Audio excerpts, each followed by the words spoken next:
சேலம் மாவட்டம் வாழப்பாடி அருகே உள்ள மிகவும் பழமை வாய்ந்த பேளூர் ஸ்ரீ தான்தோன்றீஸ்வரர் கோவிலில் வைகாசி வெள்ளிக்கிழமை சுமமுகூர்த்த தினத்தில் 100க்கும் மேற்பட்ட ஜோடிகளுக்கு திருமணம் நடந்தது. திருமணத்திற்காக பாய் போடுவதில் மணமக்களின் பெற்றோர் மற்றும் உறவினர்களுக்கு இடையே கடும் வாக்குவாதம் தள்ளுமுள்ளி ஏற்பட்டது. இந்நிலையில் கோவில் நிர்வாகம் போதிய வசதிகளை செய்து தரவில்லை என அவர்கள் குற்றம் சாட்டினர்.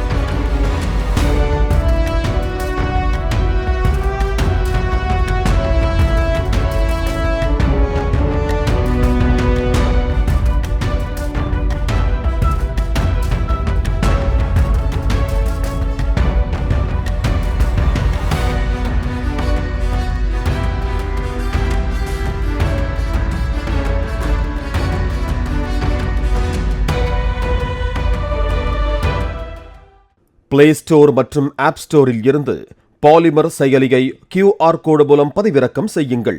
செய்திகளை உடனுக்குடன் பெறுங்கள்.